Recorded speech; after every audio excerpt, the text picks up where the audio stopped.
between our frozen dinners and our bedtime, 9:15. We'd snuggle by a hi-fi for the podcast Retro Rewind. Retro systems online. Reflux capacitor fluxing. Scanning room space-time for Little Shop of Horrors, 1986.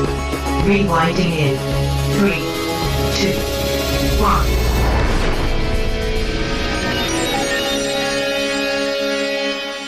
Welcome, Rewinders and new listeners, to the Retro Rewind podcast, where we take a fresh look at movies and games from 15 or more years ago. I'm your captain of the pod, Francisco Ruiz, and I'm joined by your XO and mine, Paul, the not an alien plant, pauljpowers.com, Powers. I think my website's getting bigger every time.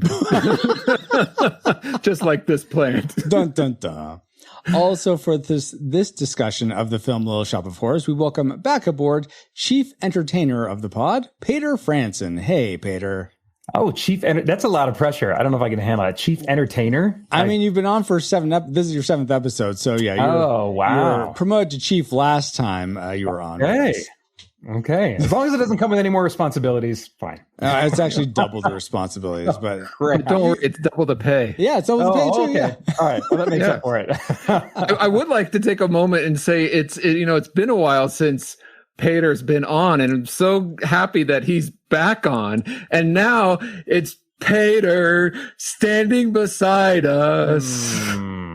Sorry, it's suddenly Peter podcasting with us. I like the alliteration of Seymore better, but we'll get to that. Suddenly Seymore is just so perfect. But presently, Peter, you want to just like switch it up? Hey. Presently, Peter. There we go. Podcasting beside you. We'll figure it out. Nice, Ashley. You just got to do it. You just got to do it like that. That's from this movie. I'll leave the singing to Suddenly Seymore standing beside you. Did you fall asleep again, Francisco? No, I didn't. Sweet Anyway, understanding. the beautiful voice. I mean, Pear has a beautiful voice, but the other beautiful voice you're hearing right now. Oh, thank is you. Our other guest, administration officer of the pod, Ashley Ruiz. Welcome back, Ashley. Thank you for having me. Hi, everybody. Thanks for being here. And now that you have a quick flyby of who we are, Paul, can you give us a quick overview of the production specs for Little Shop of Horrors, the 1986 musical version directed by Frank Oz, not another one? What? Yeah, the Little Shop of Horrors, released August 5th, 1960, right? The black and white one? No. I want to see that movie. Anyone with me? It looked interesting. I saw it. Was it bad? It wasn't that bad. It was actually at runtime is only 1 hour and 13 minutes, and it stars like a young unknown Jack Nicholson at the time. Okay, we'll get there later. Can you do this movie, Paul? Fine. The which one? The 1986 version. All right, the 80s one, directed by who? Frank Oz. All right, the 80s one, directed by Frank Oz. All right. The Muppets Take Manhattan was released July 13th, 1984. It's rated G, runs an hour and 34 minutes. Paul. It was directed by Frank Oz. Paul. What? Yes, a movie directed by Frank Oz in 1986, but with 80s, the name Little Shop of Horrors. Manhattan? No? No. Which one? Little Shop of Horrors. Oh my God. That could have been brought to my attention yesterday. Fine, go back. All right, let's try this again. Little Shop of Horrors was released in the 80s? Not the cartoon, if that's where you're queuing up. All right, December 19th, 1986. That's okay. Finally, here we go. It runs, this is a difficult one. Oh, yeah. It runs an hour and 34 minutes? Maybe? Yes, the theatrical, I believe. Theatrical version. Okay. It was rated PG-13. It was also directed by Frank Oz. It was written by Howard Ashman, Roger Corman, Charles B. Griffith, with lead stars being Rick Moranis, Ellen Greene, Vincent Gardenia, and Levi Stubbs, with music composed by Alan Menken and Miles Goodman. Paul, I'm going to pause you there, Paul. You're coming in pretty hot on at least that's how I'm hearing you. You want me to start all over? Yeah, go ahead and start. Not the whole bit, just the All right. My website's getting awfully longer these days. The Little Shop of Horrors, Paul. He went back too far. We have to get Peter out of here. Come on. All right. Little Shop of Horrors. Is that fine? Yes. Maybe I shouldn't be just so excited about this film. Maybe that's my problem. Yes, that's it. But maybe if I sit back here. All right. Little Shop of Horrors. Is that one? All right. Little Shop of Horrors was released December 19th, 1986. Runs an hour and 34 minutes. It's rated PG-13 and is also directed by Frank Oz. It was written by Howard Ashman, Roger Corman, and Charles B. Griffith, with lead stars being Rick Moranis, Ellen Greene, Vincent Gardenia, and Levi Stubbs, with music composed by Little Mermaid Alan Menken and Miles Goodman. Wait, are you ready for the box? Mermaid? Yes. Didn't you know that? No, I didn't. Continue. All right. Are you ready for the box office trivia? I think I'm ready. Ashley and Peter, are you guys ready? Sure. Let's go. And anyone watching in chat, I see Sean, Ken, Bobo, everyone, Dale, you guys are welcome to guess as well. Go for it, Paul. All right. Little Shop of Horrors, the 1986 version, was made for about $30 million and earned around $38 million at the box office. Oh, just barely here. So given this fact, how high in the box office do you think it ranks among the movies released theatrically in 1986? We'll go for the top 50. Top 50. Within there. Okay. Ashley, what is your guess for where it ranks? This is a really tough one. I mean, so many movies came out in 86 that were significantly better and performed better. I can't. Let's just go with the good old. Let's go with how old I'll be. You could. I'm gonna go with 38 because that's gonna be the number. So let's go with 38. I mean, I was a month old when this movie came out. I was gonna say you could phone a friend. Mary Kay is here in chat, so you could ask. My her mama's here. Yes, she is. Aw, hi, mama. I thought one of the Olsen twins was here. Oh my gosh. My mama is Mary Kay, but not Mary Kate and Ashley, but Mary Kay and Ashley. People would make that joke, but yeah, let's go with 38. Okay, Peter, what is your guess? My instinct was like along the lines of Ashley going with your own age. And so I'm going to say 46. 46 out of like, because you said it's within the top 50, right? Yeah, correct. Okay, I'm going to say 46. All right. You know what, guys? I'm going to continue the trend of picking your own age. So I'm going to guess 22. 22 times 2 minus 1. Minus 1? Oh, dang it is. Let's see. And then in chat here, Bobo guesses 15. Ken guesses 42. Sean guesses 13. Mary Kay guesses 19. And Dale guesses 12. So lots of teen guesses and then lots of lower guesses. So, Paul, where did it actually end up? Well, if someone just headed straight down the middle, they would have got it at 25. 25. Wow. Okay. Does that mean the captain wins? I think it does mean I win. Cool. That's what I get for choosing my own age. Yeah. Times 2 minus 1. Stop it. All right. Well, thank you for those factoids, Paul. And let's see if any of them factor into our memory mind meld or subsequent roundtable discussion, which we'll get into once Alice is located our target film. Alert. Target located. Spoilers incoming. Establishing analysis vector. If you're shopping for a fearless hero, a striking blonde, a dentist, a hip DJ, and a really funny plant, stop and shop at the Little Shop of Horrors. I'm just a mean green mother from outer space, and I'm playing. Big fun is in store. That is incredible. At the Little Shop of Horrors.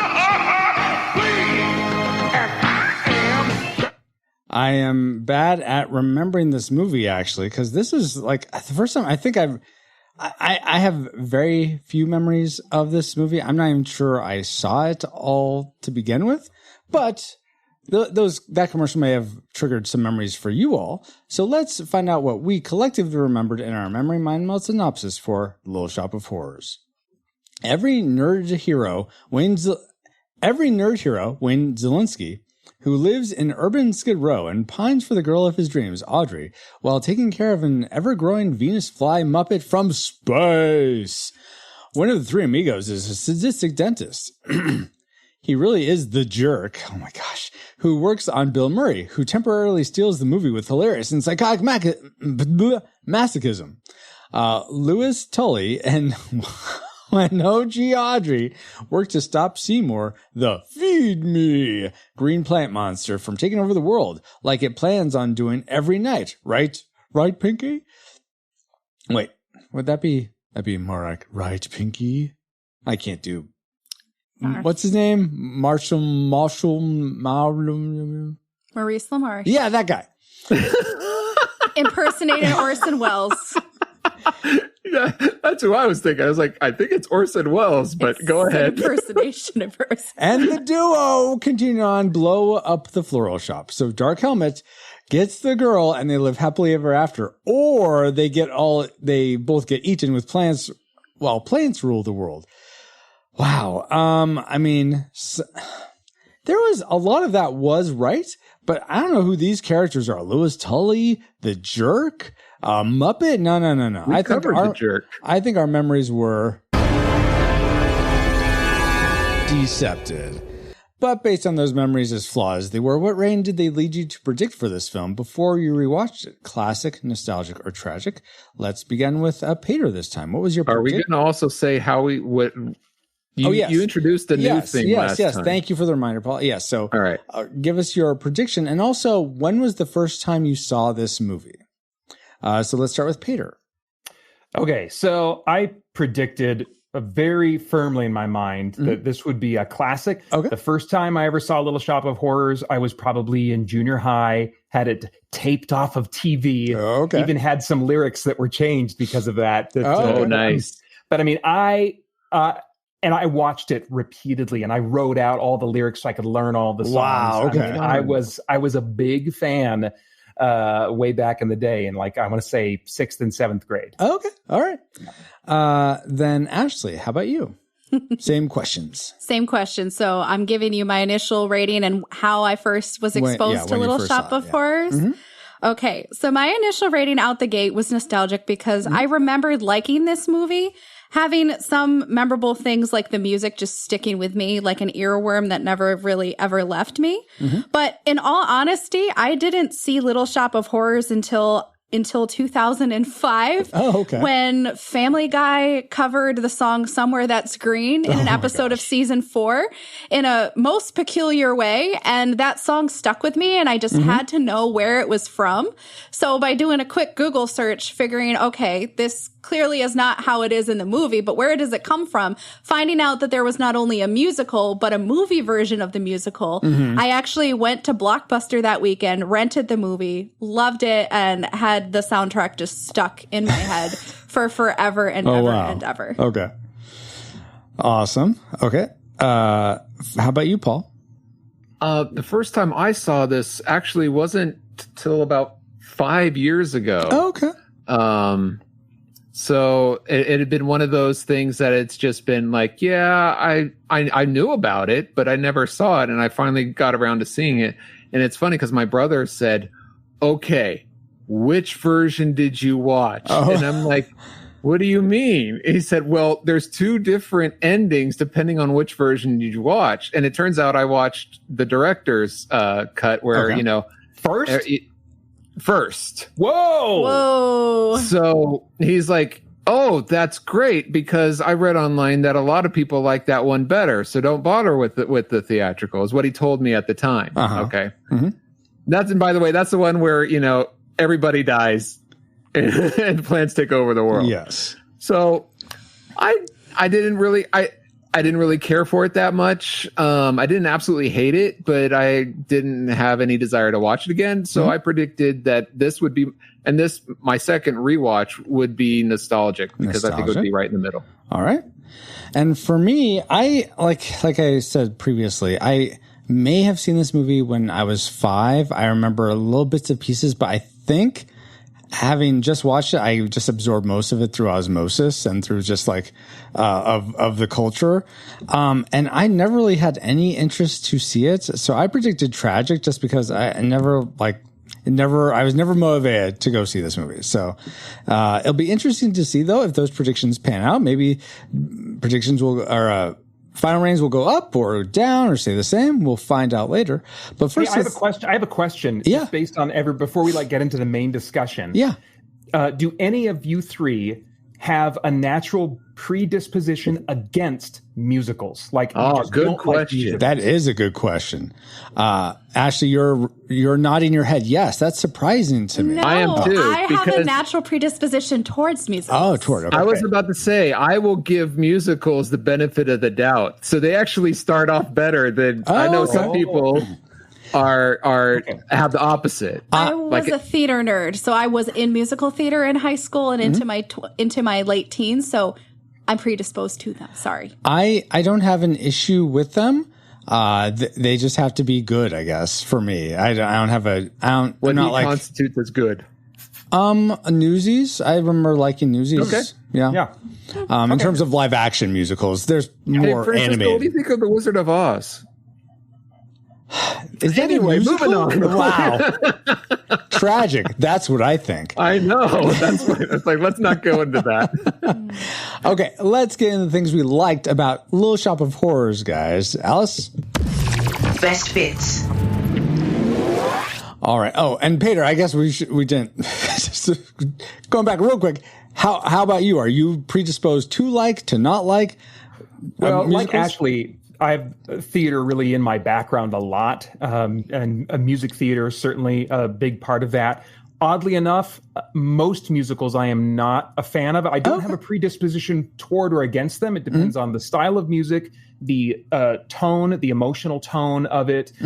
Stuff that's really happy and jazz handsy and smiley and saccharine, I'm going to tend to not be into. Usually for me, it's like the darker, the heavier, the more serious. That's what I'm going to gravitate toward more. Okay. So like Meatloaf.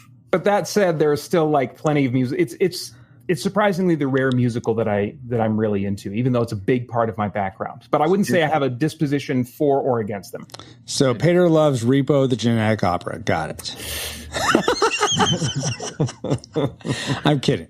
No one likes that. I have another question though. Before we get into this, oh my gosh! All the preamble questions. Continue. Go ahead, Paul. Like I said, there's two different versions. So which versions did each one of us watch? Okay. Going ahead, all right. Because that may make a difference. Also, good point. So me and Ashley watched the director's cut, and then we went back and watched the last 15 minutes of the theatrical version. And I will also say when I first watched it back in good old 2005, I watched the theatrical. So I've experienced both. Okay. How about you, Peter? I watched the theatrical cut and then just kind of thought, well, just for the sake of just kind of knowledge and refreshing my memory, because I didn't know you guys were going to know about the director's cut and all that kind of stuff. So I was like, well, let me watch that. And so I watched that. I did watch that second. I went back and watched that. That's the wrong order in my opinion. But we'll get into that. Okay. Yeah. How about you, Paul? I actually watched the 1961 to see where it started. Wow. Okay. And then I watched the director's cut. And then I watched the last 20 minutes of the theatrical cut. Okay. Did you watch the colorized or the black and white of that? I watched the black and white. I try to stay true to its original. That's fair. Okay. All right. Well, let's stay true to what we do here at this show, starting with the things we liked about the movies we're covering or the games we're covering. Ashley, what was one thing you liked about Little Shop of Horrors? Oh my goodness. I really enjoyed this setting. Just how it set this like late 50s, like early 60s aesthetic and the world building that they did in Skid Row where these characters were living and just really, I don't know, capturing the cultural zeitgeist of the time. I feel like they did a really good job representing people living in a really poor, decrepit place and just their day-to-day lives. And I feel like they just set it between the costumes and the sets and everything. It just felt like it was setting the proper world. Yeah. And it looked like a play. Yeah.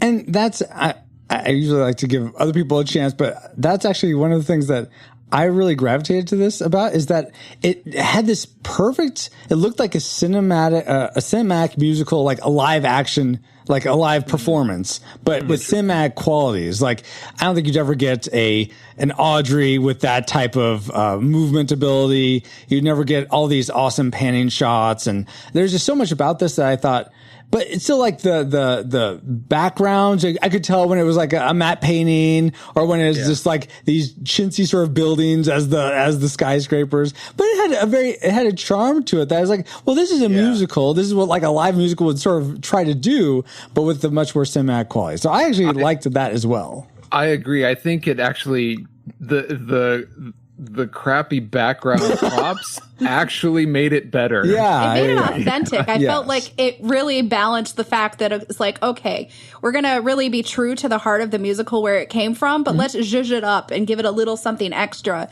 because we have this budget to work with, and they definitely worked with what they had. Yeah. So just to be clear, Paul, that was one of your likes, or that you were just adding? No, I'm just adding, just agreeing with you. Okay. Peter, let's go to you next. What's something you liked? Was it the setting? Was it something else? Yeah, I mean, Ashley's, I should have thought of that. That was really, the setting is just excellent, and just how dirty everything was, and like the casting of people. Like, they just cast some people, and I'm sure makeup did its part too, but just some people that were like unattractive character actors just sneering and stuff. I was like, dang, this movie has character, you know, they're not afraid to really go there. But no, my first thing that I liked was just the fun rock and 50s doo-wop influences, and how they took from that time period and really represented it both faithfully and also a little bit poking fun at the style. I mean, they were bringing those elements out, but without like blatantly making fun. It was a celebration really of those kinds of styles. And Levi Stubbs singing along with, talking about the music, and his acting was a show stealer. So I would say just like the style of the music, and I feel like Levi Stubbs, his singing and acting, they almost kind of go together. You kind of have to talk about them together. You know? Levi Stubbs, just for those listening, is that the Oogie Boogie Man? He did the voice of Audrey, and he was one of the Four Tops. Yeah. Oh, okay. Did he do Oogie Boogie and Nightmare Before Christmas? To me, they sound similar. They have similar voice qualities, but no, they're two different. But that is the character, of Audrey the singing, aka Tui, as Seymore likes to call him. Yes. Paul, was the music something that made your like list, or was there something else? Let's go to my second like. We'll jump ahead to the music on that. Yeah, I thought it was catchy. In fact, if I had to pick my favorite song, it would probably be, I mean, there's so many good ones to choose from, but I think the opening Little Shop of Horrors theme is probably my favorite of all the songs. Yeah. My second one is the Dang it, Paul. I mean, it's catchy. Usually I see it coming. I saw it coming. I wasn't going to warn you. I was curious if you guys. Oh yeah, sorry, Peter. It's literally this is like a joke. 30 episode running joke now. Is what you're experiencing. See if you can make it to 50. Oh that my gosh. Impressive. But go ahead, Paul. I was curious if you guys had a favorite of them. I actually, this is my second like, so I'll just add to this, but I'll let Peter and Ashley add to this too. But I actually thought Somewhere Where It's Green is just so like Somewhere That's Green. So that too is just like so feel good, and so much of this music, even when it's darker, even when it's Audrey 2 singing about like wanting to kill and eat things, it's just so upbeat and like hopeful. Just so there's something just so feel good about it, and I can't really. I don't know how to articulate it musically very well, but I just know it just feels good, and I'm not sure why. But at the same time, like, I really like the fact that, I mean, most musicals have one, what is sometimes called an I Want song, which is what Wizard of Oz kind of like, if I remember correctly, kind of created that mold where you have your protagonist sing a song about what they want, what they're longing for. And this movie had at least two, maybe three. But I was surprised how many. Yeah. And it was wonderful. I like, as I said earlier, I tend to like musicals that are allowed to go heavy. And yes, this one is tons of fun and silly and all that kind of stuff, but it really puts you in the place with these beautiful songs, this of heaviness and longing for the characters. And so like Skid Row and Somewhere That's Green. And I mean, yeah, it's great. It's great. Awesome. Okay. So Just to check, Paul, you said that was your second like was the music. Did you do your first like and I missed it? No. Okay. Because I'm trying to confuse you if you haven't noticed. Clearly. Ashley, let's go back to you. Oh, actually, I'm sorry. Ashley and Peter, what did you have a favorite song? And if that happened to be your second like, then go into that. But Ashley? Not my second like. Okay. Not my second like, but I honestly, there's two that are tied. I really enjoy Suddenly Seymore, just the fact that they're both singing and it's really the revelation of feelings for one another. And it's just this beautiful thing saying like Seymour's standing up and he's going to be that person for Audrey. And she's really teaching him more about herself and revealing like where she's been and how she's been treated. And it's just, it gets me in the feels, but Somewhere That's Green is probably my favorite song in this entire musical, just because not only is it an I Want song, but it's one of just such hope that it's like, I know we're living in this terrible place. Our circumstances are absolutely horrid, but I can imagine this better life with this person and it would be beautiful. Yeah. And it gets me every time. And I can't help but want to sing along with it and just have that hope and that passion right alongside those characters when they're singing those songs. And Peter, did you have a favorite from this? Yeah, I mean, I it's hard to pick, but I mean, she's already commented on Somewhere That's Green. Thank you, Ashley. I was bored as a kid with that song. Yeah, I could like see that. Watching this as an adult, I was so moved by that and by Skid Row and Suddenly Seymore. Those really, I mean, the songs that tended to be like, okay, let's get to the dentist song, you know? Yeah. And of course, you know, as a kid, the dentist song is my favorite. I think in this viewing, I can't pick a favorite, but in this last viewing, the one that stood out to me was, and I don't remember the name of the song, but it's when Audrey Chu is convincing Seymour to feed him people and specifically to feed him the dentist. You know? And Supper time? It picks up into like a rock beat. Down, down, down, down, down, down, down. And he's singing like he's so nasty, treating her rough, you know, smacking her around and always talking. So it got to this angry, really rock beat kind of thing. Yeah. And I was so feeling it because we just watched this dentist beating the crap out of Audrey. Yes. And I was like feeling it right along with him. I was like, yeah, kill that dude. It's like, hey, the plant's right. Oh man. But I could see in that moment, it was like, it caught me up. The plant was fooling me a little bit too, into wanting that, into justifying that, and to seeing how Seymour would get swept up into all of that. So that was the standout in this last viewing. Awesome. Well, Peter, what's something that this movie fooled you into liking also? Okay, it only fooled me in the sense of I was like, how the... I was looking for a segue, Peter. Yeah. Workshop that. It fooled me in the sense when I watched this movie again, because I bought the Blu-ray, I don't know, maybe 10 years ago or something like that. And I was watching it and I was like, how are they doing these plant effects? How are they doing this with Audrey? You know, because so the special effects and the fact that they are not CG and look better. If they were to make this with CG today, you know it would be so detectable to the eye. And even if it was the best CG, it would not be as good as what they did here because it was on set. It was on set. And I was like, I know that is a massive puppet. How are they doing this? And I watched, back years ago when I got the Blu-ray, I watched all the behind the scenes and stuff like that. And it's so simple. They just had the actors that when they're in the same shot with the plant to act slow and speed up the footage. They recorded it like really. Why are you breaking the movie magic for me, Peter? I think it makes you appreciate it more. Yeah, that's amazing. Wow. And it's not all the time, but like it's especially like impressive when what's the actor who plays Seymore? I'm suddenly forgetting. Rick Moranis. Rick Moranis. It's especially impressive when he is singing or talking or doing an action because unless you're looking for it, it's really hard to spot. And I'm just like, we could have such a better Hollywood today. Why don't we have this Hollywood? Why aren't people doing this kind of thing?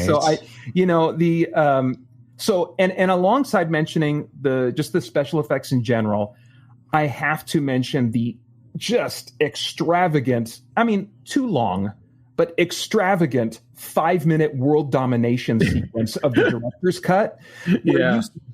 I thought it was a feat to put that plant together and have it do all that it did in this movie. There were multiple plants because they had to do different sizes, but it still felt like the same plant, the same space, basically. And then you see this 5-minute sequence in the director's cut where these plants they're everywhere and they're destroying all kinds of stuff. They're doing all kinds of stuff. And it doesn't look as good in all the shots, for sure.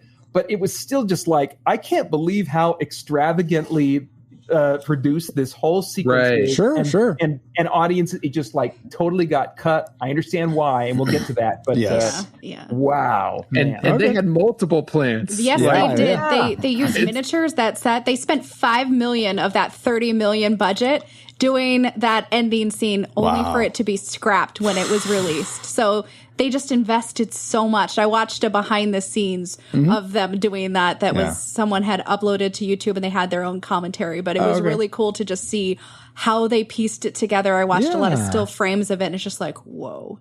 So Ashley, what's another thing that made you go, whoa, about this movie?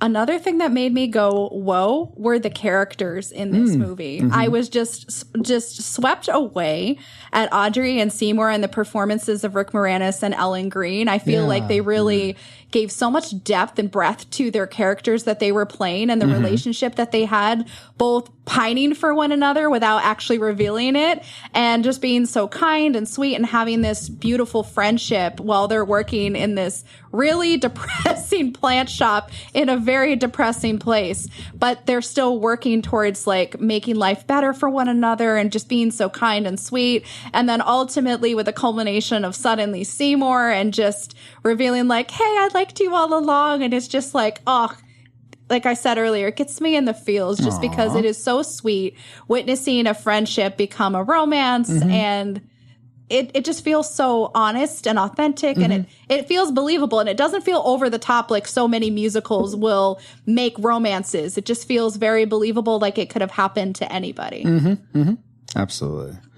And Paul, that leaves you before we get to our class makers. What's the first thing apparently that was your like? It is so small, but basically it was the intro. It wasn't white text on black background. You got into green it. You text got a on song. Space background. Yeah. It was introduced to the world. Like if you don't get it within the first minute, you're going to miss out on the whole movie. Like they established this movie pretty well, I thought. Awesome. All right. Well, then that leaves our classic makers. Since you guys have already sort of talked to what the classic maker for me was, I'll just say a little bit about the puppeteering on Audrey 2. Like you were saying, Peter, just and Ashley and Paul, you sort of added to it. Just so impressive, so good. Yeah, I think if they did it as CG today, they'd make it way too fluid, and just because we know nothing like that is possible, we would know it's fake. Whereas here, I mean, it's moving, it's real, so you can't disassociate. Oh, this is CG. You know, it's like it's there. They're somehow making this plant move, and it's just so impressive. The mouth movements alone, are so incredible. Intricate.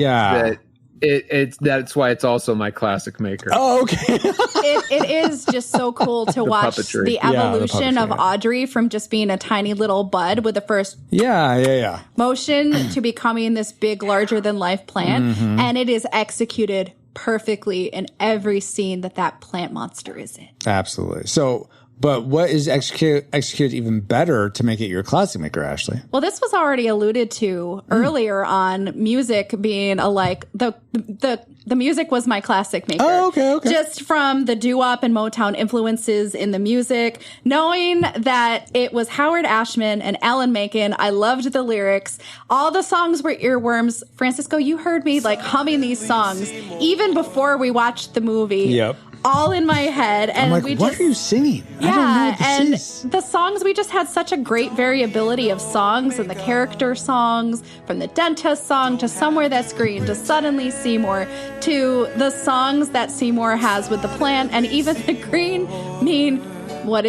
the Mean Green Mother from Outer Space. All of these songs are just executed perfectly, and I feel like every song was incredibly individualistic but still fit cohesively together to be a cohesive musical. And I feel like having those influences of the time that it was inspired by, it really did capture the spirit of the times with that unique flourish that you really only get from Howard Ashman and Ellen Menken. I'm like, knowing that these were the people who went on to do the first few films in the Disney Renaissance, things that I grew up with, I'm like, it makes me appreciate it even more. Yeah, and it's weird. I was, for whatever reason, after this, I wanted to listen to some of the Newsies soundtrack, because I remember really liking it, and it's an Alan Menken. He worked on the music for it. No I'm surprise. Like, yeah, Alan I'm like, Menken okay, I'm sensing a everywhere. theme here.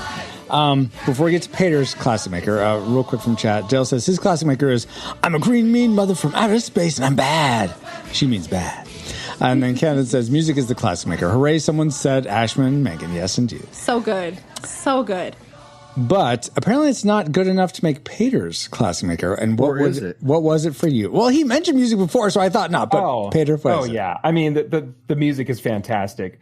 I think for me, though, the songs ultimately would be like nostalgic or fun or just enjoyable on a musical level. Mm-hmm.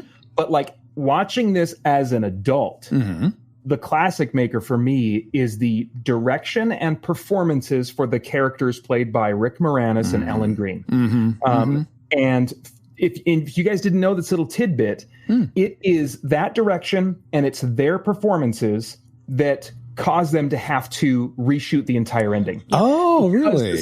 The stage show, the director talked about this in the commentary, I believe it was. He said in the stage show, people are at such a distance from these characters, and it's kind of making fun of 1950s B horror movies. And so at a distance, if you're emotionally detached from these characters, it's easy to just see the schlocky, the aliens win, and this is a moral lesson for all of us, don't feed the plants and all that kind of stuff. Yeah. But these guys, they brought in deep close-ups on these characters like they were never intended to have in the stage show. Oh, yeah. And then Rick Moranis and Ellen Greene, both because they're great performers and no doubt because they were directed to do so, really went for subtlety and emotion that audiences could truly invest in, and really feel emotionally attached to and root for these kids, as the director said, to have a happy ending. And so you can understand when test audiences saw the original cut that they were just like, this is terrible. This is not satisfying at all, And so even though, it's more pure to the original of the stage play to have the plants win, by far my preferred ending is the theatrical release, because I'm so attached to these two characters and I've got some Florence Nightingale in me, and so and so anytime, it's part of the reasons that I'm doing Geek Ministry online, is like when I see people that are like downtrodden, misunderstood, they don't fit into the world around them, and they're vulnerable in some way to the world around them, and they don't really know how to get in a better situation. My heart just goes out to them. And so when you have two characters like that, and they're longing for love and a better life, and just like, all the pieces are in place. I desperately need the emotional catharsis of them having a happy ending. Aww, that's so sweet. And it's really, it comes down to the direction and the performances. That's what makes this movie endure to me. Awesome. Absolutely. I have a fun fact to build off of what Pater said about test audiences hating the original ending and really feeling invested in these characters. The documentary that I watched today, they actually rated the test audiences when the movie was made with the original ending. They had rated it on a scale out of 100. Generally, they were saying in that time, they were looking for a minimum score of 55 out of 100, just to have a very middling range. And the two test audiences that saw the original, the world ending, essentially the director's cut. Yes, the director's cut. One audience rated it a 13 out of 100. Wow. And the second test audience rated it 16. So that goes exactly to what Pater is saying. You're invested in these characters and you want them to win, and to just, it feels like everything is for naught if the plants win. Yeah. I will say it is so funny because only seeing the director's cut and then going back and then watching the last 20 minutes, right where the shops being destroyed essentially.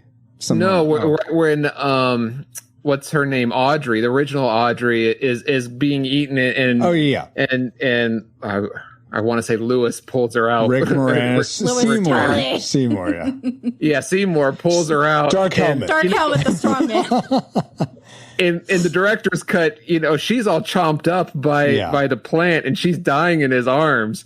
But in the theatrical cut, he asks, "Are you all right?" And she immediately gets up and goes, "Yeah, I'm fine." Yeah. She faints and stumbles a little bit. Yeah. She's ultimately she's in his arms and stuff, and she's like, "Oh yeah, I'm fine." Oh my goodness. I was about to go to our dislikes just now because we gotta get there, but there's one more thing that I liked, guys. That would be the Rushmore Show. The Rushmore Show is the place for ranking the ultimate top 4 in sports, video games, nostalgia movies, and so much more. Each week, Andy and Kirk spark engaging discussion and friendly debates, making the Rushmore Show your compass in the realm of pop culture rankings. Find them at youtube.com/The Rushmore Show, where it's all about your top 4 and nothing more. That's great, Francisco. Isn't it, Paul? What does the Rushmore Show have to do with Little Shop of Horrors? Well, what you guys may not know, I called up Frank Oz on the phone. I said, "Hey, Frankie boy." He said, "Yeah, what's up, Francisco?" I said, "Hey, did you shoot any other ending scenes? Like, I know you had the plants on top of the Statue of Liberty. Were there any other places you shot?" He's like, "Yeah, I shot at Rushmore. They were like eating the faces of the presidents." I'm like, "Whoa, Frank, that's amazing. That goes right to my promo." And he's like, "Oh, that's great. And who is this again?" I said, I had to go by. Okay, that's great. I'm sorry, I just can't get over, Frank talking to Frank. Oh wow! I never got by Frank. Gonna say, sounds like he's lying to you because those plants would have never eaten the faces of Mount Rushmore because they're not actual people and they want blood and human bodies, and stone is not going to satisfy them. Sorry. Yeah, he lied to you.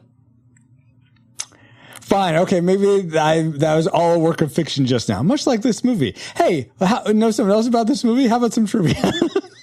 Yeah, let's go with that.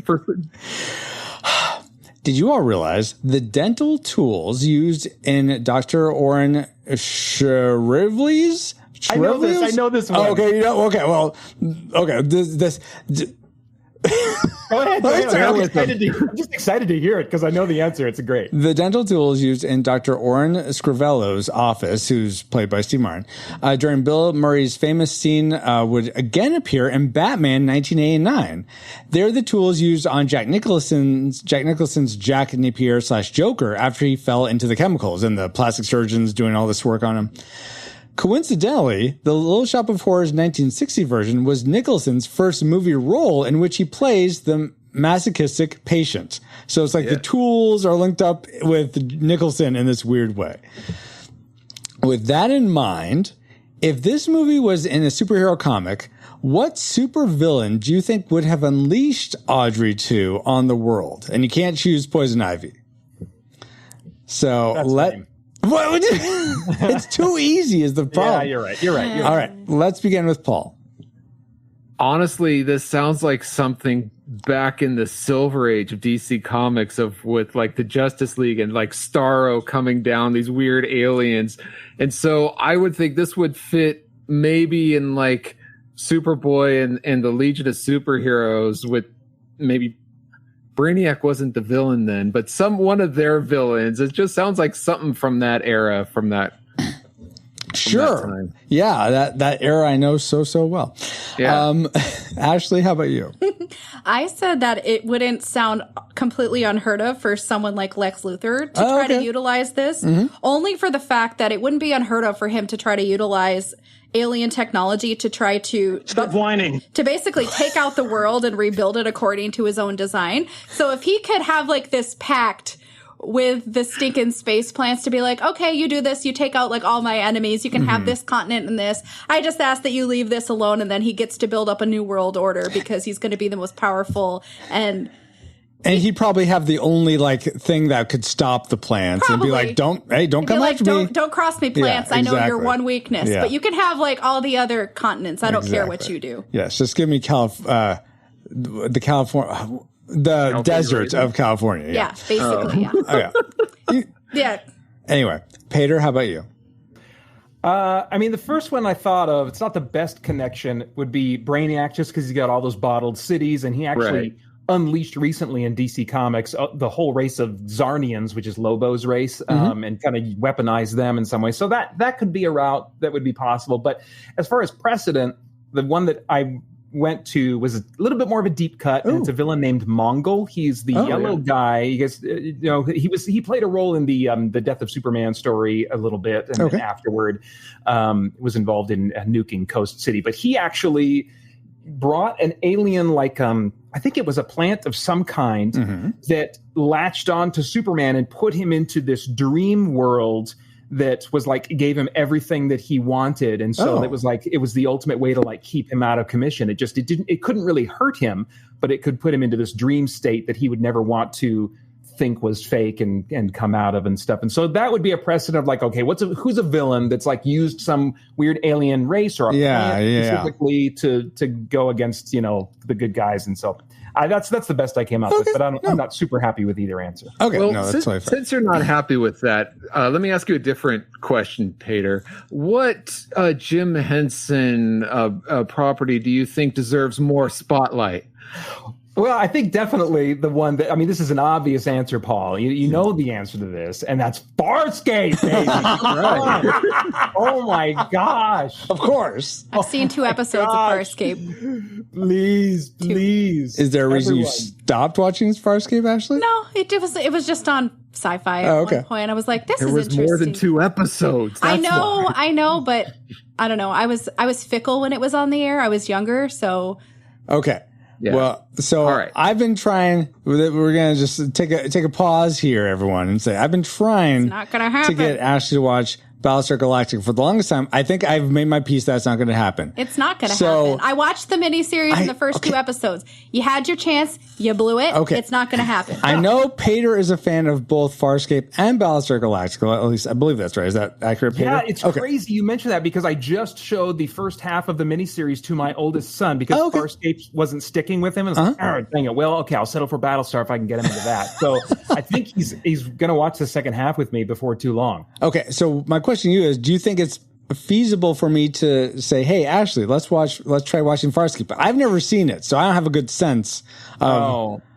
Because you know Ashley so well from this podcast, so I'm sure you could speak to that. Ashley's taste at all, but I mean, like if I were to give my elevator pitch for Farscape, which I don't have one prepared, but it would basically be like, if you want this wildly creative alien story, like space adventure, that's not all buttoned up like Star Trek is, but characters are allowed to be broken and to be angry with each other and fight, but also to grow in their relationships and become deep, deep friends, and romance at the center of it as well. And just like crazy effects and monsters. Like, I mean, if you're tired of Star Wars, that should be my pitch for today. If you're tired of Star Wars, but you want something like that, please go back and try Farscape.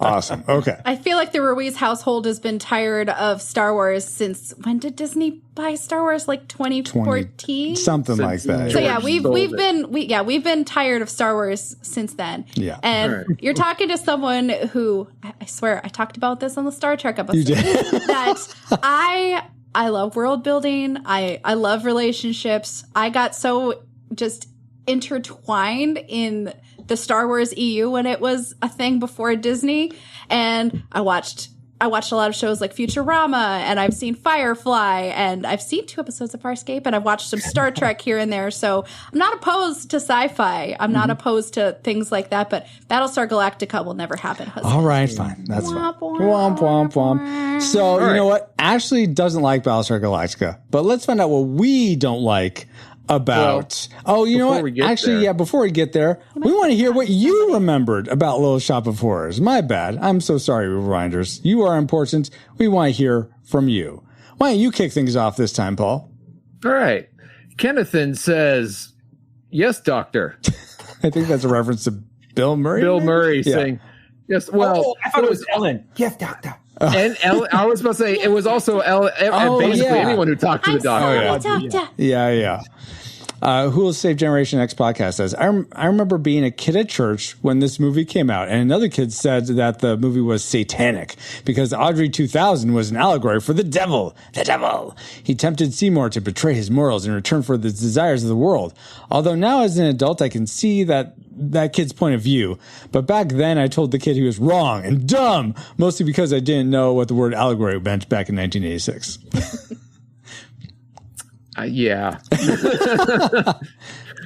Wardell White says, I remember it being one of the many movies my uncle would bring home to the house. I remember Martin album, remember Martin alum, Tisha Campbell and Tashina Arnold being two of the three women to welcome us into Skid Row of fun.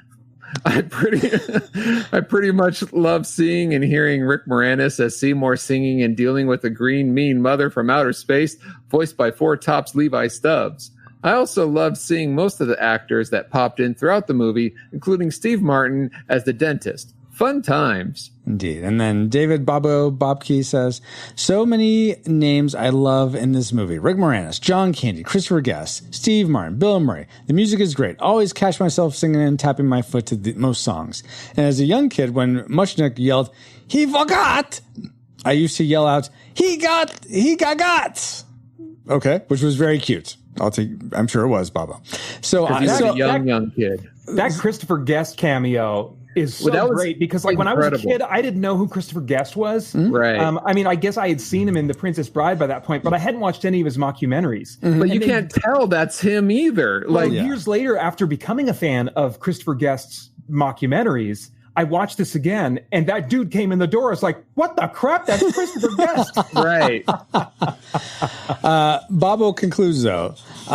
There were some not so cute things about this film, though. I wonder what they were. Feed me some tragic makers. We will do that, Baba, right now. Getting to the things we didn't like.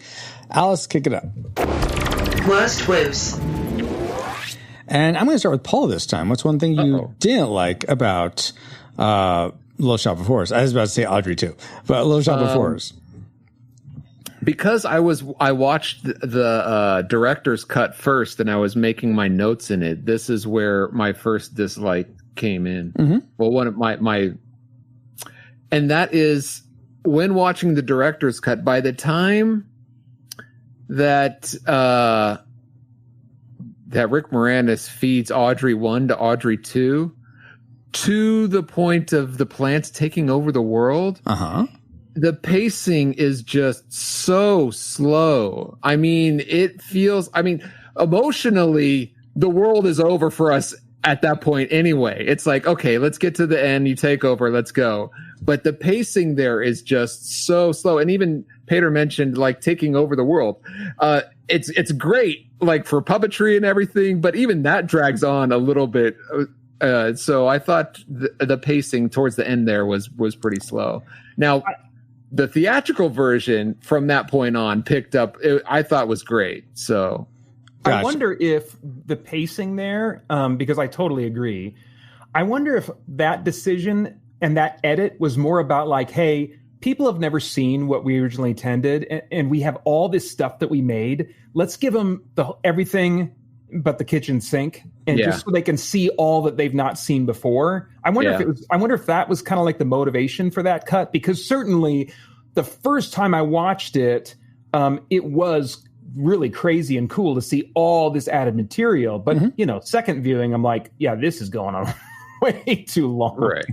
Well, I'll say for my first viewing, it was way too long. Really? Like, okay. At first, I'm like, oh, this is kind of cool. Oh, man. Oh, so they're actually like taking over lots of things. But then I felt like they were not repeating shots, like sometimes films like, oh, we need to just repeat these few frames because we didn't fill in the space.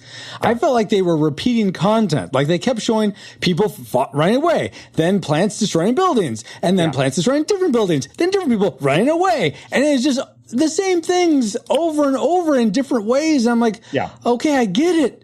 They won. I don't need to see, but I don't need to see this for, it felt like 10 minutes. It may have only been 5, but it just, Yeah, I agree with you, Paul. It dragged. I think you're right, though, Peter, that it's probably like, let's really just like throw everything at them. But they needed someone to edit them down because it was just, throw all that stuff out. About a quarter of it needs to be seen, though, because it's just too long. Okay, so that's me and Paul's first dislike, it sounds like. Let's go to Ashley next. What's something you didn't like? Like, taking the cat right out of the bag and just putting words in my mouth, because like that is exactly how I felt too. To be completely honest, it just dragged. Someone should have fixed it, because even in the ending of the stage musical, even though yes, the plants win, it doesn't go on and on and on because they can't make a big production of kaiju plants. So they allude That'd be to amazing, it. though. The like basically the 3-girl chorus and the cast sings "Don't Feed the Plants," and they allude to all of it. But I feel like it was incredibly drawn out. I felt like the lead up with like everyone having Audrey 2s and the plants tricking all the people, like that was a perfect setup. But you showed that you were capable of doing something grand and over the top. We didn't need to see it like times 10.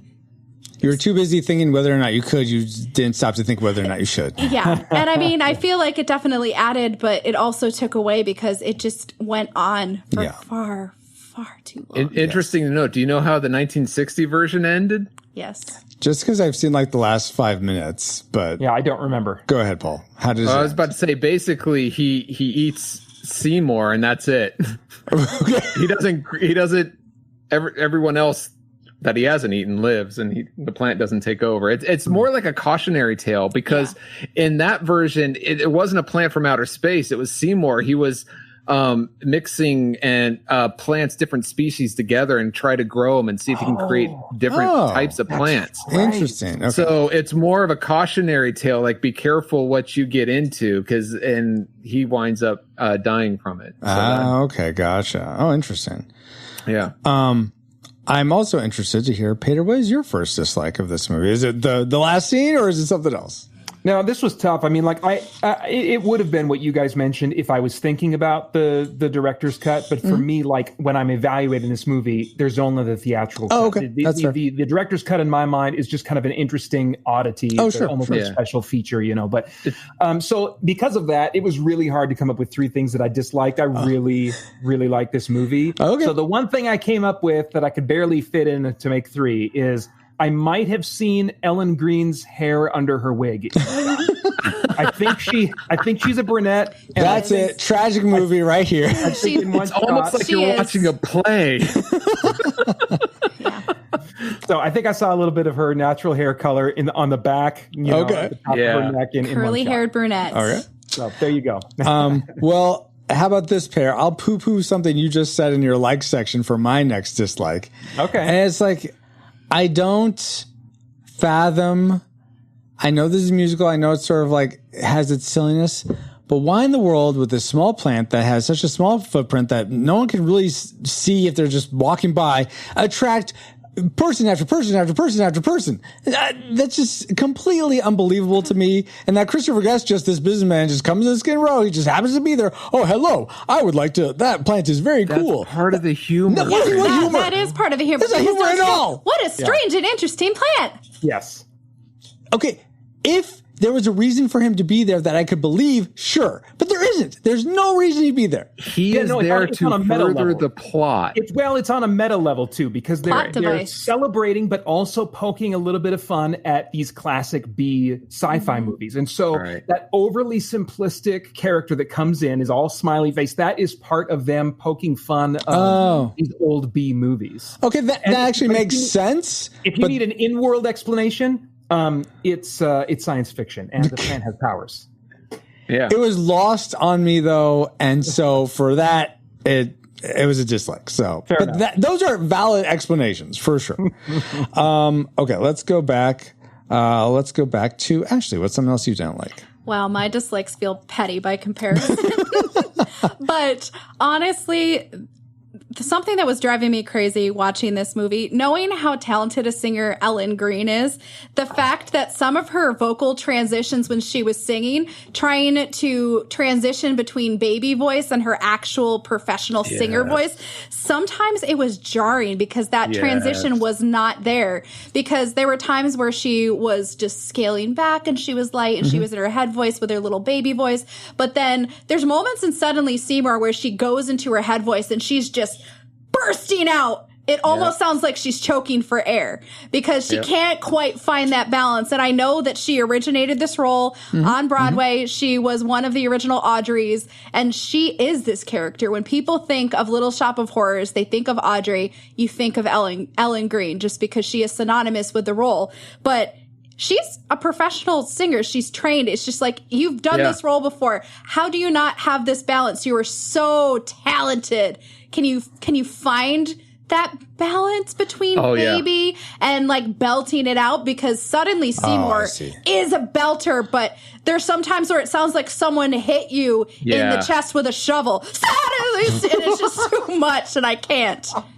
I would love to hear her like a full, like in her natural voice. I would love to see it. And maybe you would take Audrey a little more seriously if she didn't talk with the baby. But that seems like very stereotypical of a character from that time. Like this over-the-top woman who's just like, I attract all the boys because I'm a blonde and I'm just so cute and sweet. And I don't know. It was just too much for me at times. No, I get that. And it just pulled away because she is so talented and she just embodies this character and she's so good, but it was jarring for me and hard to watch sometimes.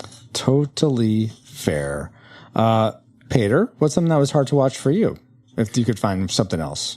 Yeah, no, the other two were easier to pick out. Okay. And very much in line with what Ashley said. I mean, like, it's I'll get into a little bit of like some nerdy vocal performance. Okay, that's fine. Stuff. But just like first of all, it was very jarring, but more than the transition being jarring to me, it felt inconsistent with who Audrey was in this movie. That like for her to suddenly go into these big belting things was just like, I wasn't seeing it. It like her singing is strong. I mean, the extrinsic tension is a little bit too much. And like, I feel like, oh my God, sometimes I look at her neck like, oh my girl, please just be careful. Like she's going to burst. But but it never felt fitting when she would go into belting with the Audrey character, that especially the mode of Audrey. Well, that's the only mode when she's speaking, is that as you described, the baby voice, you know. Sorry, that Doctor. is Audrey. And so for her to have this other singing voice, it was just kind of taking me out and reminding me, oh yeah, that's right, she's a Broadway singer. Yeah. Absolutely. Paul, what sort of took you out of the movie that so much you didn't like it? Because I had watched the 1960 version first, it was hard for me not to make comparisons. And well, then why did you go and do that? You had to start at the source. I suppose. Yeah. So. All right. I was happy to see that this movie was based on the play, which was based on the movie that I watched. So I knew I was on the right track. I just hadn't seen the play. But in the 1960 version, see, the dentist is actually the second person that Seymore kills, but it's accidental. Does he actually kill the dentist in the play? See, or in the 60s version, that's his dentist. The reason why he's there is because he's visiting the dentist. Oh, okay. And it's an accident that he kills him. He like comes at him with a knife or a scalpel or something. He says no or whatever, trips or whatever. Anyway, much like it was accidental, like that Steve Martin was killed here too. Yeah. But he, in the 60 version, he wasn't there to kill him. And he was like, oh no, I have to get rid of this body somehow. I'll just, feed it to the plant kind of a thing. Where in this version, it makes me like the Seymore character less because he's gone into murder mode. Where I think if he kept it as an accident, like even kept it, that's his dentist and it's there. I don't want to get blamed for this. I have to hide the body. It makes it a little more plausible. It makes me want to like the Seymore guy better rather than, well, I guess I have to go kill people now because this plant is talking to me, So I think it would have made me root for him a little more if he were a little more innocent in that. Gotcha. Yeah, I think that's some of the tension between making Seymore a character that we root for, and then also having a cautionary tale, a cautionary moral. That to some degree, if we're going to have a cautionary moral, we have to have someone that we care about start heading toward a moral failing that we are happy to see them kind of come back out of. So I mean, your point is well taken, and it's kind of like a rock in a hard place as they're trying to juggle those two things. Yeah. No, I totally get that. Message of don't feed the plants. Be careful what you wish for. Like, just don't take anything at face value. If it's too good to be true, it probably is. Indeed. Much like the things that were probably too good to be about this movie, that I'm failing at coming up with a tragic maker transition. So let's just go into our tragic makers. Let's begin with Peter. What's the thing you dislike most or you hate most about Little Shop of Horrors?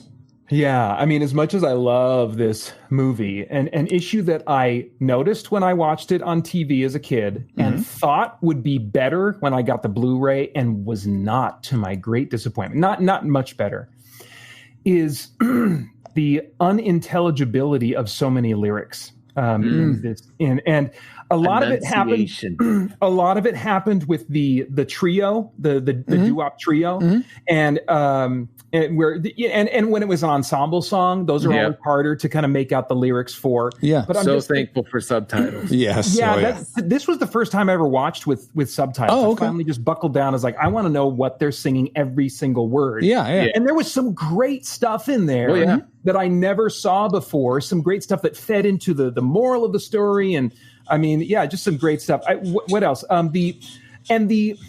So it's recording and mixing as well, but then it's also vowel modification, and this is getting into nerdy vocal stuff. But with Ellen Green, whenever she gets into her chest voice, as all chest voice singers do when they're really belting up there, all of their vowels start biasing toward or and you lose the sense of the word.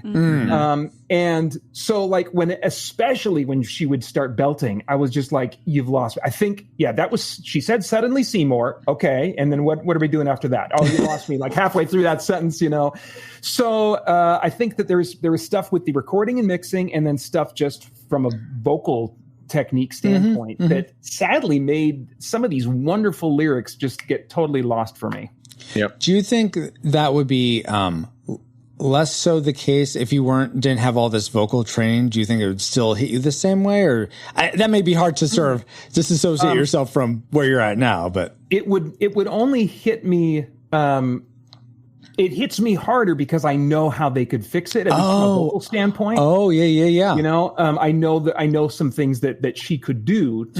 She's not modifying her vowels so much, so she's not pushing her chest voice. She can mix the tone a little bit more, and she won't. And that's what the microphones are for. When you come off of Broadway and you start doing something that you're in this recording studio, or when you're doing a movie, you don't have to use the same technique to get it out there. That we can do so much more, and it could be so much clearer.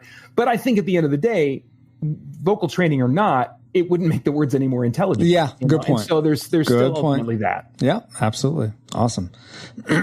Let's go to Ashley next. What's the thing you hated most about this film? Oh, this was a tough one. Just trying to put into words what is the thing that I like the least about this particular movie? And I'm torn. I am so torn between the two things that are on my list that are so close into being the same, one and the same. But honestly, I just hate how just idiotic people in this movie are. The fact that Seymore is giving the plant blood and then basically making himself a blood bank. Yeah, anemic, making himself a blood bank for this stupid plant. Plants shouldn't be talking to you, genius. You shouldn't have never trusted the stinking plant. And Audrey. And who goes to that dentist? Who continues to go to this dentist? Yeah, who goes Bill Murray. Well, okay. Well, there's a reason why he goes there. That's another problem that he's dealing with. He wants the candy bar. But then Audrey, given her background, having no self-respect because she doesn't know any better, and just staying in a terrible relationship, and you've got Mushnick commenting on it. But there are people like that. I know, and I know that there's believability to that, but it's just you're a bunch of idiots. it's hard to root for you. I like the relationship that you have with one another where you're kind of learning from your mistakes and trying to be better. But gosh, you're a bunch of idiots. It's not that they're idiots. It's just hard to root for idiots. Yeah, it's hard. It can be hard to root for idiots because it's like, I know that I've made similar mistakes, but I'm like, if a plant was talking to me, feed me, I'm like, you're not getting my blood.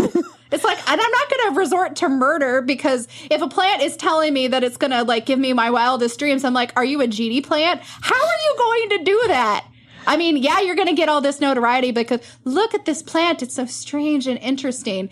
And as it got bigger and bigger and bigger, like, you don't think that this plant isn't going to do something. You can't put 2 and 2 together. You're so naive. I know that that's how the character is written, but it's hard to root for all that. It's like, have some self-respect. Maybe set the plant on fire. The fact when it started to demanding to eat people instead of just your blood. And it's just yelling at you all the time. Like, feed me, feed me, feed me. At least a cat, when they're asking for food and they're like meow or meowing or yowling at you, they're at least cute when they do it. This plant is despicable. So Ashley's not so much the Florence Nightingale type. Not here. Not if they're idiots. Not if you're an idiot. I like people that are self-aware, that can learn from their misgivings, and don't continually fall into this pattern of just idiocracy. Which like makes the director's cut ending even more sort of idiotic. Is like, so is everyone feeding their blood to these plants to make them grow? It's like, how, and once the specialness of the plant is gone, what does it have to tempt these people into feeding it other people? It doesn't make a lot of sense. No, it doesn't make a lot of sense. And like the whole like in the director's cut, Audrey sacrificed thinking like, oh, if I sacrifice my dying body to this plant, at least I can be part of something. And she's thinking that she's going to be able to make this contribution and like make Seymour's life better because he's going to get the fame and the fortune, and thinking like that's an idiotic thing. And then the plant just eats him anyway. So it's like all of it was for naught. So I have like all this tonal whiplash. Like after that, it's like this beautiful sacrificial thing. And then the freaking plant is just like, haha, lol, no. And then eats Seymore and then is like, I'm going to attack the world and I'm going to dominate. But it's like, hey, plant, even you are an idiot. Once you eat all the people, what is there to dominate? You're going to start eating animals next, or you're just going to wipe everything out at the same time, and then you're like, oh, crap. Well, that's what you've seen alien movies, right? That's what they do. They come, they obliterate, they harvest or they eat, and then they move on to the next planet. It's like Independence Day. But I'm like, is there going to be another total eclipse of the sun? How do these stupid plants even get there? It's like we travel through sunbeams. Maybe. But I want to hear solar eclipses. I want to hear how Paul's Tragic Maker travels through the internet sphere. Well, it's basically what the worst thing about this to me is the direction for Audrey, for Ellen Green to use that breathy voice, the baby voice thing. Or a baby voice is fine, but to add that such breathiness to it, it's just like, okay, I can understand what you had like many different levels, and it's throughout the whole film. And then she tries singing through it. It's just, I just wish she used her normal voice. Now, even in the 1960 version, the girl had a little bit of it, but that doesn't mean like whosever decision it was, whether it be the play or the movie, to have like that be the voice is so annoying to me. It's like nails on a chalkboard for me. And it's throughout the whole movie. So to me, it's the worst thing about the movie. Gotcha. Okay. That's totally fair. Now, unfortunately, so that leaves my Tragic Maker. And unfortunately, guys, we're going to have to do a Francisco's Fabulous fan fiction. It's fabulous. Oh my gosh. How many versions of this do I have to watch? Can I imagine how this goes? No, because I sort of told you a little bit of what I was thinking before. So, but I bet you that I could predict it. I'm sure you could. So here's the thing, guys. I hated both endings. Hated them both. Whoa. Because I could have written them better. And even it sounds like from the 1960s version, I could think of a better ending. And here's how it goes. Cue the music. All right, so you have at the end, toward the end, Audrey 2 is busting out of her pot. She's starting to move. She's like, I don't need you anymore, Seymore, because I can move and talk and do all the things now. Blah, ha, ha, ha. So, and this is after Audrey, actually, you can let her live or not. This doesn't really matter for that. It probably is better if she lives, but let's say she lives. But Seymore goes back, is facing Audrey, and he's like trying to get out of the way. Audrey's trying to grab him. He's trying to get out of the way. He goes behind the counter and sees a bottle of weed killer or something. He decides he's going to sacrifice himself, holds onto the weed killer so that Audrey doesn't see it. How Audrey sees, and to begin with, to dial phones and whatever. We're not going to go down. But apparently Audrey 2 could see. So he holds this bottle so the Audrey 2 can't see it. He sacrifices himself. Audrey 2 withers away and dies. That is such a better ending to this whole thing. I don't care if it's a cautionary tale about getting what you. I think him dying would allow us to still get to that moral of like, be careful what you wish for. Don't be tempted by the things of the world, because it's going to end you in the end. But at least his self-sacrifice saves Audrey, saves the planet. I think that's such a more beautiful ending than either of these two endings. So that is, how dare you call Devour.com? I was like, Francisco doesn't like happiness. I'm fine with him dying. I think it's better if he dies. Audrey, I'm happy if she lives. I think if she dies too, that's fine. That makes it even more sad. But I think he needs to die for this and Audrey to die.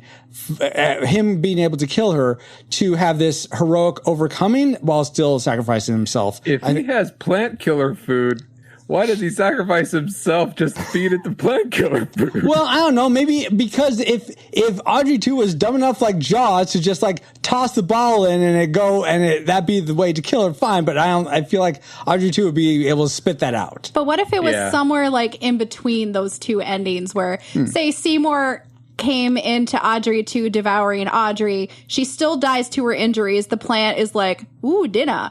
And she doesn't like say, I'm giving myself to the plant, but it's tragic and the plant eats her.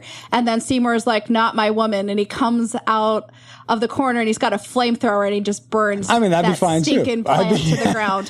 And he's like, he's seeking revenge for his woman. It's like, we were going to get married. We were going to have this life. You ruined it all, plant. But I don't like Audrey dying and Seymore not also dying. Audrey should live and Seymore should die, or they both die. I was going to say, out of the two of them, Audrey can die. That baby voice can die with her. That baby airy voice. Okay, Peter, I think you wanted to say something? Yeah, the ending I would like would be a merging of these two endings, where like when the salesman guy comes and interrupts them and says, could you two kids just stop singing for 1 minute? And he pitches the whole idea. Mm-hmm. And then we could have the sequence in some way kind of continue and fool the audience into believing that like actually happened. Then at some point after the tragic ending, we go, and we come back and we realize that was Seymore considering this offer and like what maybe would happen. Okay.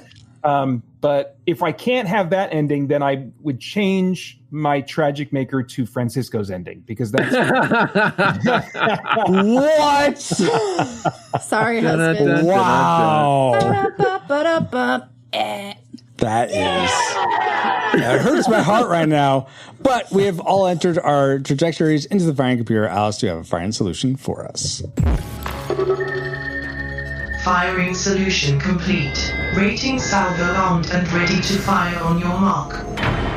I did like James Belushi as the salesman better than the other guy. And I liked my ending better than these endings. But you would, now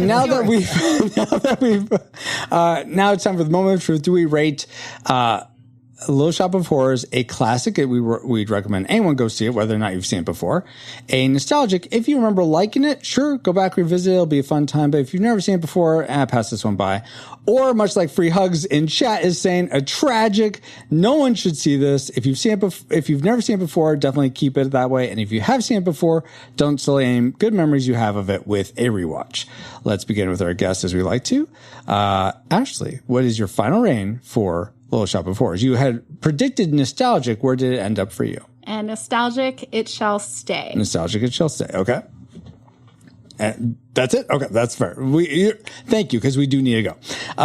Peter, how about you? You had predicted a classic. Where did it end up for you?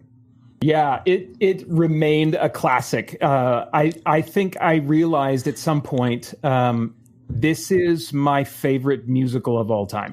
Oh, wow. Okay. Yeah. Just by there are plenty of songs and elements from other musicals that are stronger than some of the strongest moments in this musical. But but as a whole, I just realized I don't keep watching those over the years. I don't keep going back to those. This is the one that I end up coming back to and wanting to show my boys, wanting to show my wife, different things like that. Like, this is the one that I seem to keep coming back to. And so I really think it is my favorite musical of all time. Absolutely. Wow. Okay. For all the likes and classic makers that I mentioned and stuff is what makes it a classic for me. Awesome. Okay. So nostalgia for Ashley, classic for Peter, and we like to go out to you, our reflux capacitors. We like to get your input on these movies. Thank you for supporting the show. And collectively, you guys rated Little Shop of Horrors, also a classic. So we have two classics so far. Now let's get to me and Paul's ratings. Paul, you had predicted nostalgic like Ashley. Where did it end up for you? So when I first rewatched this, it was with the director's cut. And at the end of it, I had no desire to watch it again. But I still rated it nostalgic because I still thought it was good. But after rewatching the ending of the theatrical, I liked it much better. And I look forward to possibly watching it again sometime. So with that, I'm actually keeping it as a nostalgic anyway. Okay. I mean, I do like it, but it's still nostalgic. Okay. It's like warm sweat. All right. Yeah. Sure. And then chat, we have lots of people saying lots of things. Sean says nostalgic. Ken says classic. Babo says feed me salvo. How dare you, Babo? Free Hugs, I imagine, would say tragic, given some of the other things he said previously while we've been recording. For me, guys, so I don't know what there is to say. I mean, I think I'm going to give a classic to the soundtrack for this movie, but this movie can go die with the monsters that it rots because it is a tragic movie. I did not like it. It was just like, the music is so good, but that was ordained by God. You make me sad. Did you know you cut out? What? When you got into your crazy railing mode, it just went mute. The audio went mute. Don't worry, good podcast listener. It won't go mute for you. I heard every word, and That's I heard right. it twice. So let me say again, tragic for this movie. The soundtrack is great. I think all of you are just thinking it's good because of the soundtrack. It's actually the movie. Unless it adopts my ending, it is tragic. Sorry, husband. The soundtrack is part of the collective movie. It is part of it. It is ingrained. You can't separate it from it. I'm sorry. You're wrong. I think you can. I think they sell it separately. Yes, you can, but you're living in denial because you're just picking, you're cherry picking, and you can't do that with this movie. Sorry. So because we have two classics and two nostalgics and one tragic, I think we're unfortunately going to have to average these out to give. According to the Retro Rewind podcast, Little Shop of Horrors is a disputed nostalgic film. If you've seen it before, go watch it again. You'll have fun with it. Maybe share it with your youngins. But if you've never seen it before, go watch something else or film Francisco's ending and then watch it in place of this ending. They're never going to give you money to do that. No, not me. The people that are agreeing with me. Nope. Yeah. Nostalgic. Yes. I think. It's nostalgic. There you go. Wow. But now it's time to get back to our own time. Good old 20XX. 20XX. Calm sat on line, awaiting incoming transmissions. It would feel much better to be back if you had all agreed with me. But regardless, thank you all, our amazing reflux capacitors, for supporting this content, namely Deborah Powers, Geek Devotions, Drew of the Cellcast, Ashley Ruiz, oh, you're right here, Kennethan, Fabulous Lomax, That's Our Baba, D. Tungsten, Mr. Lost, Daryl Hafner, Cool Deluxe, Dustin, He's a Big Deal Warford, Flux, Redeemed Otaku, in addition to two other awesome patrons as well. Thank you all so much for keeping the gigawatts coming. And if you want to help keep us flying and get bonus content for your generosity, head over to retrorewindpodcast.com/support to start. This stream is sponsored by PaulJPowers.com, reviewing older games and movies that do well or bomb. If you listen long enough, you might say they're spot on. Check out more reviews on RetroRewindPodcast.com. Yes, thank you to all our supporters out there. And hey, Francisco, is there any way for people to support the show that doesn't involve money? Actually, yeah, Paul. I would not buy a plant, but you probably enjoyed. Commissioner Gord's calling. We got it. You probably enjoyed this episode if you made it this far. So if you aren't driving, tap the share icon in your podcast player for this episode and send it to a friend saying, "I know you like Little Shop of Horrors for some reason, so thought you'd like this podcast on it." Cool, and I'll bet they'll thank you for it. Maybe. And speaking of thanking people, we also want to give a big plant hug to Peter Franson and Ashley Reese for supporting us with their thoughts on Little Shop of Horrors, the 1986 for both versions. Yes.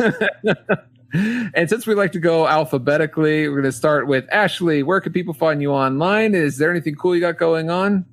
Find me on Instagram and on the app formerly known as Twitter at AshleyRuiz1186. I like to post pictures of cutesy things on Instagram, and I like to tweet about all things faith and fandom on Twitter. Cool. And Peter, thank you so much for coming back on again. It's great to having you back on. And where can people find you online? And is there anything cool you got going on that people should know about? Christian Geek Central. It's a .com. It's a YouTube channel. And if you kind of explore a little bit, you find my audio dramas that I've produced over the years. So a lot of nerdy stuff that's made specifically for Christian geeks, reviews from a Christian perspective, and a Bible study with kind of like a geek perspective in mind. So lots of stuff specifically for Christian geeks that you can find at ChristianGeekCentral.com or the YouTube channel. Awesome. Thank you so much, Peter, Ashley, my not so much a plant, but awesome friend Paul, and all you rewinders, new and old, for another fun voyage. We also want to thank Alutrick for enhancing our music. Find him at alutrick.bandcamp.com or youtube.com/@Alutrick. That's spelled ALLOOUTRICK, then the number 8266 for the YouTube. So thank you so much to him. And thank you indeed. And you can find me on pauljpowers.com. You can find me there at pauljpowers.com, where I have all my social media links. At pauljpowers.com? Yes, how'd you know? Wow. And you can find me on our Discord for show announcements or just to say hi. Join us there at retrorewindpodcast.com/Discord. And keep in the know about the board game I'm currently designing called Junkyard Juggernauts at junkyardjuggernauts.com. This podcast is a proud member of Culture Box, a curated collection of podcasts, videos, and articles that will provide you a balanced meal of content. You will find culture celebrated for its past and future, satirized for its extremes, explored in study, and created anew in story. Point your web browser to culturebox.media. As Audrey 2 just said, we are now part of the Culture Box Media Network. Find all the shows unpacking truth through story, comedy, and geekery at culturebox.media. Thank you, XO, and thank you for listening. We pray you are more joyful today than when you first hit play, but like a Pokemon, we gotta catch you all for Airplane 2, our next adventure on the Retro Rewind podcast. Retro Rewind mission complete. Proceed to base to await next mission.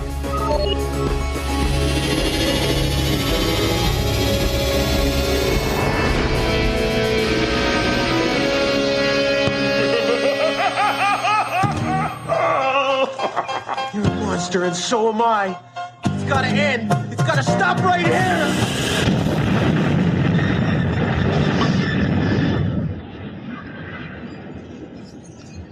With some weed killer and self-sacrifice. That's right.